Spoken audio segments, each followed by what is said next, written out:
Volume 3, Chapter 309, 22nd of October, 1945. Simon Peter at Nazareth.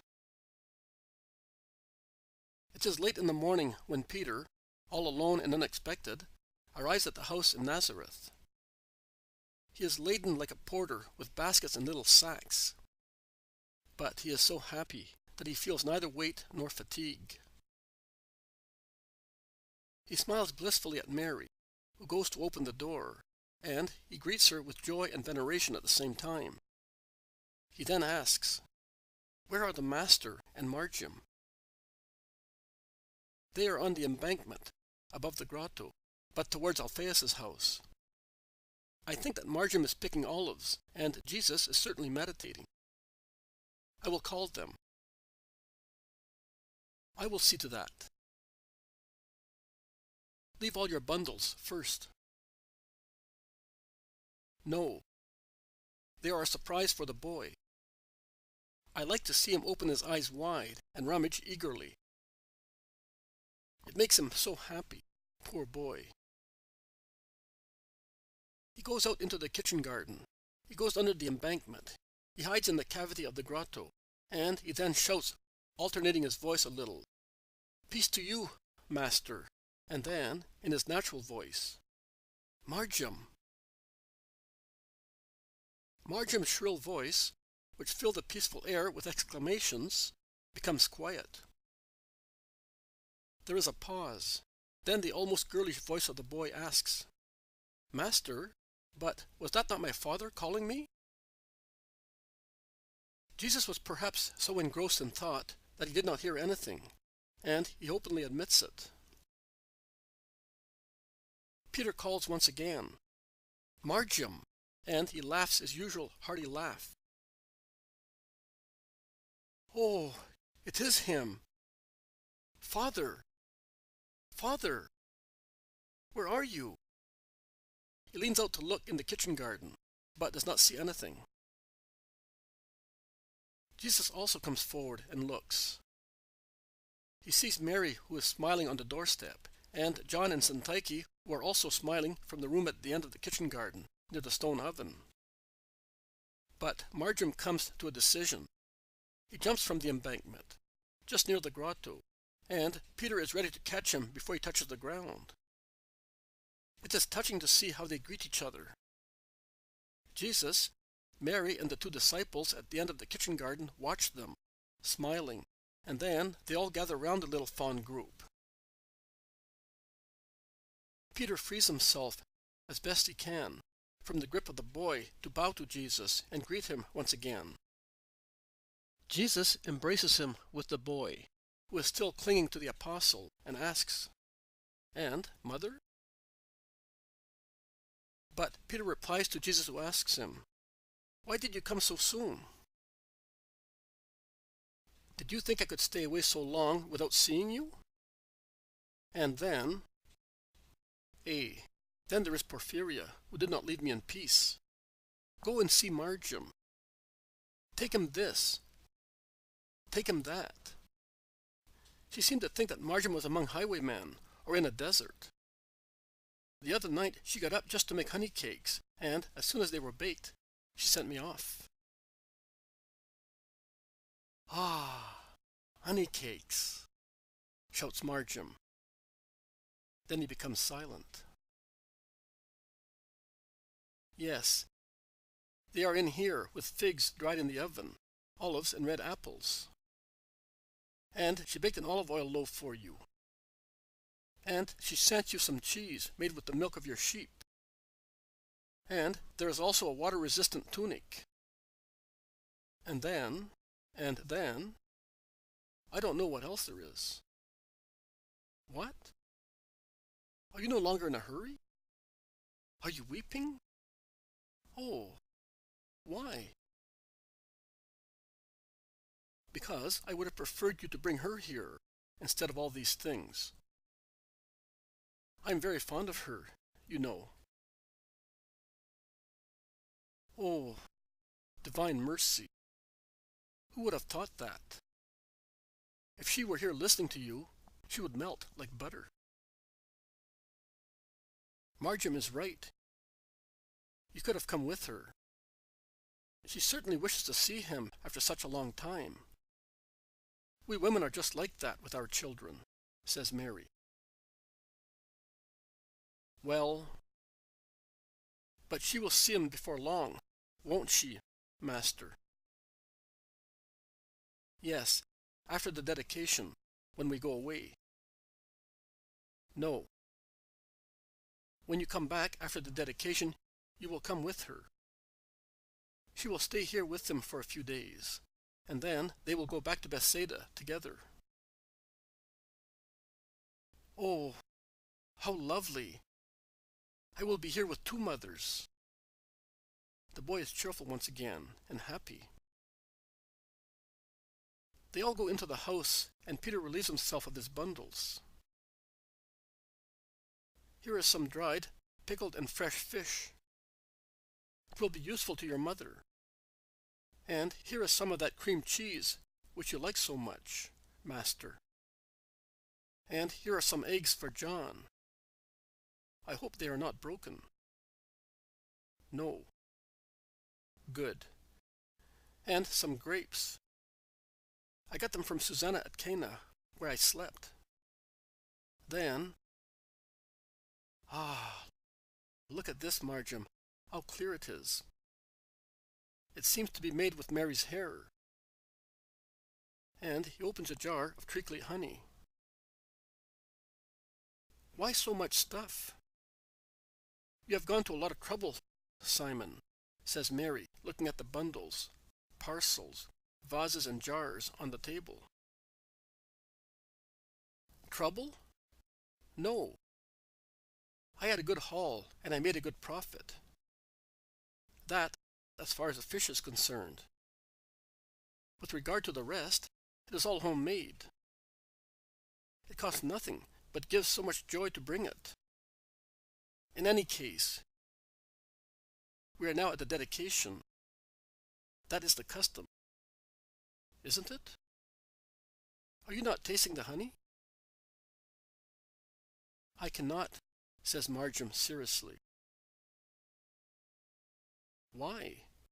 Are you not well? No, but I cannot take it. But why? The boy blushes, but does not reply. He looks at Jesus and is silent. Jesus smiles and explains. Marjam made a vow to obtain a grace. He cannot eat honey for 4 weeks. All right. You will eat it after. Take the jar just the same. Just imagine. I didn't think he was so generous, Simon. He who becomes accustomed to penance from his childhood will find the path of virtue easy throughout life, says Jesus, while the boy goes away with the jar in his hands. Peter watches him go and is amazed. He then asks, "Is the zealot not in?" "He has gone to Mary of Alphaeus, but he will soon be back. You will be sleeping together tonight. Come into the next room, Simon Peter." They go out while Mary and Syntyche tidy up the room invaded by bundles. "Master, I have come to see you and the boy." "That is true. But also because I have been thinking a lot these days, particularly after the arrival of the 3 poisonous hornets, whom I told more lies than there are fish in the sea. They are now going to Gethsemane, as they think that John of Endor is there, and then they will be going to Lazarus, hoping to find Syntyche and you there. Let them walk. But they will come back, and, Master, they want to cause you trouble because of those 2 wretched people. I made all the necessary arrangements months ago. When they come back, looking for these 2 persecuted people, they will not find them anywhere in Palestine. See these chests? I made them for John and Syntyche. Did you notice all those folded garments near the loom? They are for them. Are you surprised? Yes, Master. Where are you sending them? To Antioch. Peter whistles meaningfully and then asks, to whom? And how will they go there? To a house belonging to Lazarus. The last one Lazarus has, where his father governed in the name of Rome. And they will go by sea. Ah, I see. Because if John had to go there on foot, by sea, I am glad I can speak to you about it. I was going to send Simon to say to you, come, to prepare everything. Listen. 2 or 3 days after the feast of the dedication, we will leave from here, few at a time, in order not to attract anybody's attention. The group will be formed by me, you, your brother, James and John, my 2 cousins, John and Syntyche. We will go to Ptolemais. From there, you will take them by boat to Tyre. There, you will board a ship sailing to Antioch, as if you were proselytes going back home. You will then come back, and you will find me at Akzib. I will be on the mountaintop every day. In any case, the Spirit will guide you. What? Are you not coming with us? I would be noted too much. I want to give peace to John's soul. And what will I do, since I have never been away from here? You are not a child, and soon you will have to go much farther than Antioch. I trust you. You can see that I esteem you very much.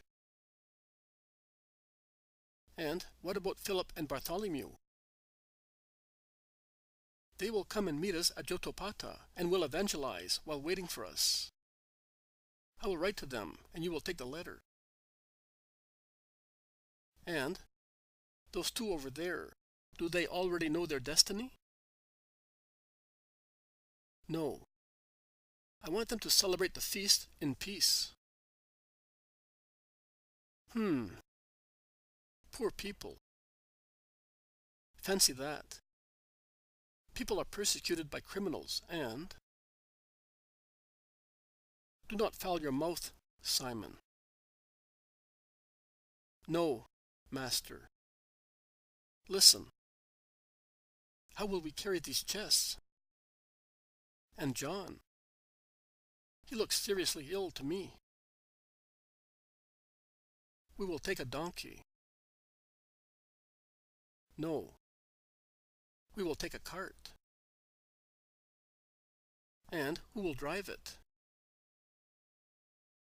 Hey, if Joseph Simon learned to row, Simon of Jonah will learn to drive a cart. It should not be difficult to lead a donkey by the bridle. We will put the chests and those 2 in the cart, and we will go on foot. Yes, it is better to do that, believe me. And who will give us the cart?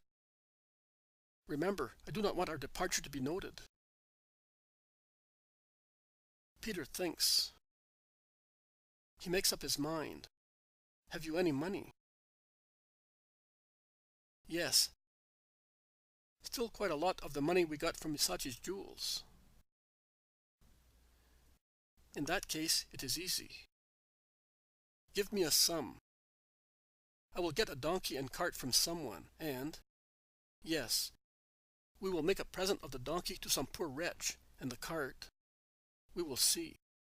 I am glad I came. And must I really come back with my wife? Yes. It is better. Good. But those 2 poor wretches. I am sorry that we shall no longer have John with us. True, we would not have had him for long. But, poor man, he might have died here, like Jonah. they would not have allowed him. The world hates those who redeem themselves. He will feel humiliated. I will find a reason to make him leave with a relieved mind. Which reason? The same as I used to send away Judas of Simon, to work for me. Ah, the difference is that in John it will be holiness, whereas in Judas it is only pride. Simon, do not backbite. That is more difficult than to make a fish sing. It is the truth, Master. It is not backbiting. But I think that Simon has come with your brothers. Let us go. Let us go. Not a word to anybody. Are you telling me? I cannot admit mashing the truth when I speak, but I can be silent if I want. And I do want. I swore it to myself. Imagine me going to Antioch, to the ends of the earth. Oh, I wish I were already back.